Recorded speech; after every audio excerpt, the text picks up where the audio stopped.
এইখন চৰকাৰে তথা মুখ্যমন্ত্ৰী ডাঙৰীয়াই যিটো হাৰত ঋণ লৈ আছে বেছিদিন নাই অসমখন উলংগ হ'বলৈ এইখন চৰকাৰে ঋণ লৈ লৈ অসমখনক উলংগ কৰিব বিজেপিৰ উত্তম দশা মানে সাধাৰণ ৰাইজৰ অধম দশা বিজেপিৰ উন্নয়ন মানে সাধাৰণ ৰাইজৰ বিনাশ উন্নয়ন কেৱল তেওঁলোকৰহে হৈছে সাধাৰণ ৰাইজৰ উন্নয়ন হোৱা নাই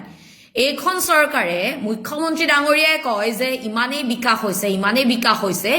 বিকাশৰ ধুমুহাত কোনো থিয় হ'ব নোৱাৰে বোলে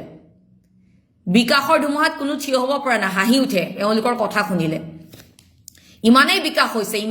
হৈছে এতিয়া ঋণ লৈ লৈ মানে অসমখনক উলংগ কৰিবলৈ ওলাইছে আপোনালোকে ঋণ লৈ লৈ নিজৰ ভোট বেংক বনাব ওলাইছে আপোনালোকে তাৰ বাহিৰে অন্য একো নহয় মুখ্যমন্ত্ৰী ডাঙৰীয়াই দুদিনমানৰ আগতে কৈছিল যে ভাৰতৰ 5খন শ্ৰেষ্ঠ ৰাজ্যৰ এখন কৰিব বুলি অসমখনক তেওঁ পুৰা ডিঙিৰ শিৰ ফুলাই ফুলাই কৈছিলে যে 5খন শ্ৰেষ্ঠ ৰাজ্যৰ ভিতৰত অসমখনক এখন কৰিব কিন্তু ৰিজাৰ্ভ বেংকে মুখ্যমন্ত্ৰী ডাঙৰীয়াৰ চৰকাৰখনৰ আচল স্বৰূপটো উদঙাই দিলে দেশৰ দৰিদ্ৰ ৰাজ্যৰ 8ম স্থানত আছে অসম ইমানেই বিকাশ কৰিলে বিকাশৰ ধুমুহাত আজি অসম দৰিদ্ৰ ৰাজ্যৰ মানে 8 নম্বৰ স্থানত আছে আৰু এখন চৰকাৰে কিহৰ প্ৰতিযোগিতা কৰিছে ৰিল বনোৱা প্ৰতিযোগিতা মানে তেওঁলোকে কি কাম কৰিলে মানে ৰাইজক মাৰ্কেটিং কৰি দেখুৱাব ৰিল বনাবলৈ দিছে সঁচাকৈ হাঁহি উঠে ৰিল বনাবলৈ যে দিছে তেন্তে ৰিল বনোৱা টপিকটো এইটো ৰাখকচোন যদি এইখন চৰকাৰৰ সাহস হয় যে ৰাইজ ঋণ লৈ লৈ আমাৰ চৰকাৰখনে অসমখনক উলংগ কৰিবলৈ ওলাইছে সেইটোৰ ওপৰতো আপোনালোকে ৰিল বনাওক ক'ব পাৰিব এইখন চৰকাৰে সাহস আছে ৰিল বনোৱা মানে পৰ্যায় আহি গৈছে এইখন চৰকাৰ এটা ৰাষ্ট্ৰীয় দল তেওঁলোকৰে চৰকাৰ চলি আছে ইফালে আকৌ উন্নয়নো হৈছে বোলে বিকাশো হৈছে বিকাশক কিন্তু সাধাৰণ ৰাইজে আজিলৈকে দেখা নাই কেৱল বিকাশ তেওঁলোকৰ ওচৰতহে আছে সাধাৰণ ৰাইজৰ কেৱল বিনাশ বিজেপিৰ নেতাকৰ্মীসকলৰ বিকাশ মানে ৰাইজৰ বিকাশ নহয় ৰাইজৰ বিনাশ হয় আৰু মুখ্যমন্ত্ৰী ডাঙৰীয়া অসমৰ মুখ্যমন্ত্ৰী হোৱাৰ কাৰণে আমাৰ পাপ হৈছে তেওঁ একচুৱেলি কোনোবা মন্দিৰত পুৰোহিত হৈ থাকিব লাগিছিলে তেওঁ নহবা ব্যৱসায় কৰিব লাগিছিলে তেওঁ যিদৰে মানে কথাবোৰ কয় তেওঁ ব্যৱসায় কৰিলে ভাল আছিলে অৱশ্যে তেওঁ ব্যৱসায় কৰাটো পাকৈত চৰকাৰখন চলাই আছে মুখ্যমন্ত্ৰী তেওঁই হয় তেওঁৰ হাততে সকলোখিনি আছে তেওঁতো ব্যৱসায়ো কৰি আছে বাৰু যিয়ে নহওক মুখ্যমন্ত্ৰী ডাঙৰীয়াই কৈছিলে যে ভাৰতৰ 5খন শ্ৰেষ্ঠ ৰাজ্যৰ ভিতৰত অসমখনকো মানে ৰখা হ'ব বুলি তেওঁ কৈছিলে ডিঙিৰ শিৰ ফুলাই ফুলাই কৈছিলে এটা সময়ত কিন্তু কি হ'ল সব ফুটুকাৰ ফেন বিকাশৰ ইমানেই ধুমুহা হ'ল যে ধুমুহাত একেবাৰে 8 নম্বৰ স্থানত অসম দৰিদ্ৰ ৰাজ্যৰ ৰিজাৰ্ভ বেংকে মুখ্যমন্ত্ৰী ডাঙৰীয়াৰ মানে আচল স্বৰূপটো উদঙাই দিলে কিন্তু এইখন চৰকাৰে লাজ বোলা বস্তুটো চিনি নাপায় তেওঁলোকে নিজকে জোকাৰত পৰিণত কৰিছে নেশ্যনেল জোকাৰ চলিত বৰ্ষৰ শেষলৈকে অসমৰ ঋণৰ বোজা হ'বগৈ 2.6 লাখ কোটি টকা আৰু মুখ্যমন্ত্ৰী ডাঙৰীয়াই দুদিনমানৰ আগতে কৈছিলে ডিঙিৰ শিৰ ফুলাই ফুলাই যে 2028 চনৰ ভিতৰত অসমৰ অৰ্থনীতি 10 লাখ কোটি টকা হ'বগৈ তেওঁ পুৰা মানে উফাইদাং মৰা দাংকুপ মৰা কথা কৈছিলে কিন্তু 2025 চনৰ মানে 2025 বৰ্ষত ৰাজ্যৰ মুঠ ঘৰুৱা উৎপাদন মাত্ৰ 64,367 কোটি টকাহে হৈছিলে ইয়াৰ বিপৰীতে যদি চাই অন্যান্য ৰাজ্যসমূহত মহাৰাষ্ট্ৰত মুঠ ৰাজ্যিক ঘৰুৱা উৎপাদন 45.32 লাখ কোটি তাৰ পিছত যদি চাই তামিলনাডুত 31.11 লাখ কোটি টকা তাৰ পিছত যদি চাই উত্তৰ প্ৰদেশত 29.70 লাখ কোটি কৰ্ণাটকত যদি চাই 28.84 লাখ কোটি পশ্চিম বংগত যদি চাই তেন্তে 18.15 লাখ কোটি এতিয়া মানে মুখ্যমন্ত্ৰী ডাঙৰীয়াই বিকাশৰ ধুমুহাৰ কথা কৈছিলে ইমান ধুমুহা আমাক নালাগে যে মানুহ জীয়াই থাকিব নোৱাৰে এনেকুৱা ধুমুহা নালাগে বিকাশৰ ধুমুহাই কেৱল আপোনালোকৰ মানে হা সম্পত্তি বহাইছে কোনোবা 17 বছৰ বয়সত 18টা কোম্পানী মালিক হৈছে বিকাশৰ ধুমুহাত কাৰোবাৰ 12,000 বিঘা মাটি হৈছে বিকাশৰ ধুমুহাত কাৰোবাৰ স্কুল হৈছে ৰিজৰ্ট হৈছে বাগান হৈছে বিকাশৰ ধুমুহাত কোনোবাই মানে চৰকাৰী ৰাজ সাহায্য 50 লাখ টকা পায় বিকাশৰ ধুমুহাত কোনোবাই চৰকাৰী ৰাজ সাহায্য 10,000 মানে 10,000 কোটি টকা পায় এনেকুৱা বিকাশ আমাক নালাগে এনেকুৱা বিকাশৰ ধুমুহা আমাক নালাগে বিকাশৰ ধুমুহা ইমানেই বৃদ্ধি পাইছে মানে এতিয়া বিকাশৰ ধুমুহাত মানে নল আছে জল নাই মানে নলটো আছে জল উৰাই নিলে বিকাশৰ ধুমুহাত চৰকাৰী স্কুল বন্ধ হল বিকাশৰ ধুমুহাত কাখনৰ জৰিয়তে বহিৰাগত আহিলে বিকাশৰ ধুমুহাত চৰকাৰী স্কুল বন্ধ হল বিকাশৰ ধুমুহাত মানে টোল গেট বৃদ্ধি পালে বিকাশৰ ধুমুহাত 6 নং দফা কাৰ্যকৰী নহলে বিকাশৰ ধুমুহাত 6 জনগোষ্ঠীক জনজাতিকৰণ নিদিলে বিকাশৰ ধুমুহাত মূল্য বৃদ্ধি হল বিকাশৰ ধুমুহাত মাহে মাহে ঋণ লৈ আছে ঋণৰ প্ৰকোপত অসমখনক উলংঘ কৰিব ওলাইছে আপোনালোকে এনেকুৱা বিকাশ নালাগে মানে সামুচাৰে দি পেলাই মানে জেচিপিৰে আপোনালোকে লৈ গৈছে নালাগে এনেকুৱা বিকাশ আপোনালোকে ৰাখক মানে এতিয়া মিঠাতেল নিমখ আৰু আঁচনিৰে বিজেপি চৰকাৰৰ মানে ভাগ্য নিৰ্ণয় কৰিব মানে বিজেপি চৰকাৰখনে নিমখ মিঠাতেল আৰু আঁচনিৰ জৰিয়তে মানে 26ৰ বৈতৰদীপ পাৰ কৰিম বুলি ভাবিছে এই অৱস্থা হৈছে ৰিল বনোৱা পৰ্যায় পৰিছে ইফালে তেওঁলোকে কয় উন্নয়ন হৈছে কাৰ বিকাশ হৈছে ঋণ লৈ পেলাই কি উৎপাদনশীল কাম কৰিলে কেৱল আপোনালোকৰ উন্নয়ন হৈছে সাধাৰণ ৰাজ্যৰ উন্নয়ন হোৱা নাই মুখ্যমন্ত্ৰী ডাঙৰীয়া কি কয় অসম মাতৃভূমি ৰাইজক ক'ব পাৰিবনে যে অসম মাতৃভূমিক বিক্ৰী কৰি বন্ধকত থৈছে যে আৰু মাৰ মূৰত যে অসম মাতৃৰ মূৰত যে ঋণৰ বোজা আছে এইবিলাক কথা আপুনি ৰাইজক ক'বলৈ সাহস হ'বনে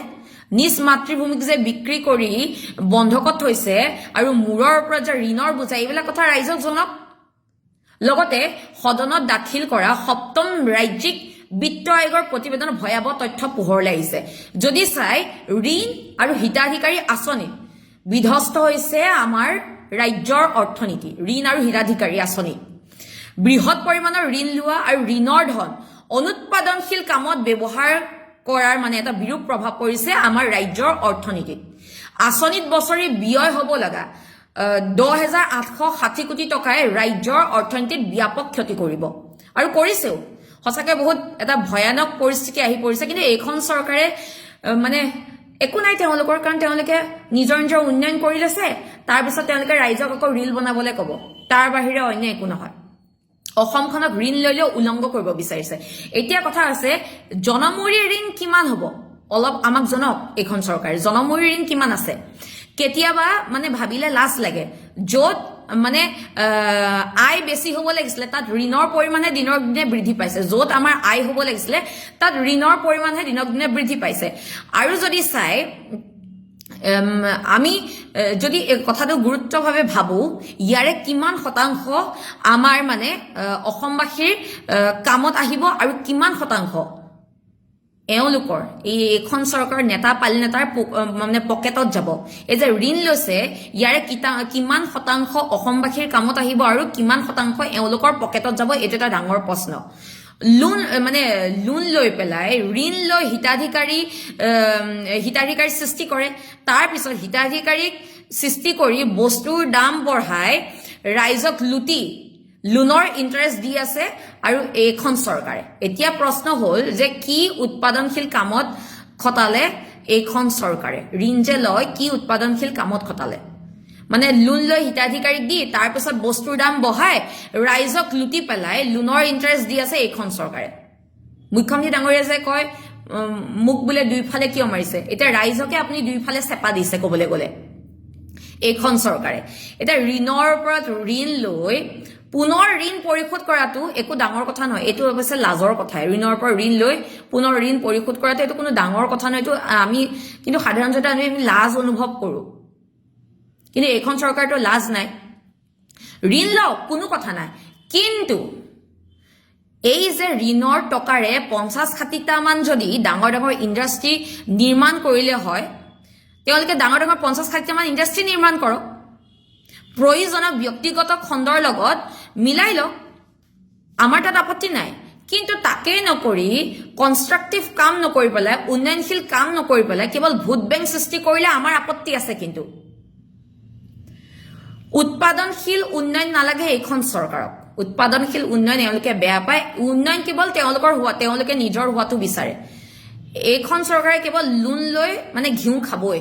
তেতিয়াহে ওচৰৰ চুবুৰীয়াক দেখাব পাৰিব চাওক আমি কিমান ধনী। তেনেকুৱা হৈছে কথাটো। মানে এতিয়া কথা হৈছে যে এইখন চৰকাৰে যে ঋণ লৈছে, ঠিক আছে, এটা কথা কওকচোন, মূল্য বৃদ্ধি কিয় কৰিছে? সকলো বস্তুতে টেক্স কিয় লগাইছে? যদি সাহস আছে মূল্য বৃদ্ধি ৰোধ কৰক। এনেই মুখ চুপতি মাৰি লাভ নাই। মূল্য বৃদ্ধি ৰোধ কৰক, টেক্সবিলাক বন্ধ কৰি দিয়ক। টেক্স কিয় লৈছে? মূল্য বৃদ্ধি কিয় কৰিছে? এইবিলাক সমাধান কৰক, মূল্য বৃদ্ধি ৰোধ কৰক। তেতিয়া আমি মানিম। ঋণ লৈ পেলাই অসমখনক উলংঘ কৰি থাকিলেতো নহ'ব। এতিয়া কথা হৈছে যে মানে এষাৰ বাক্য আছে যে পৈতৃক সম্পত্তিবিলাক,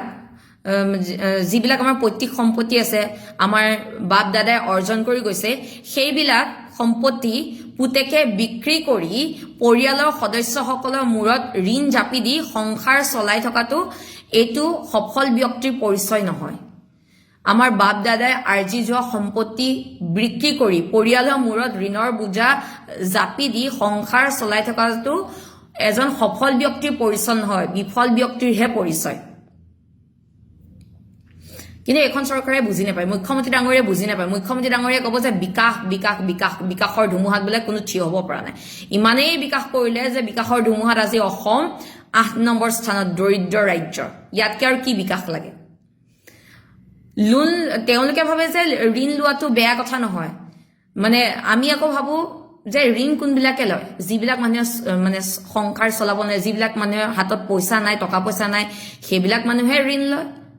ঋণ লোৱাটো কিন্তু লাজৰ কথাহে।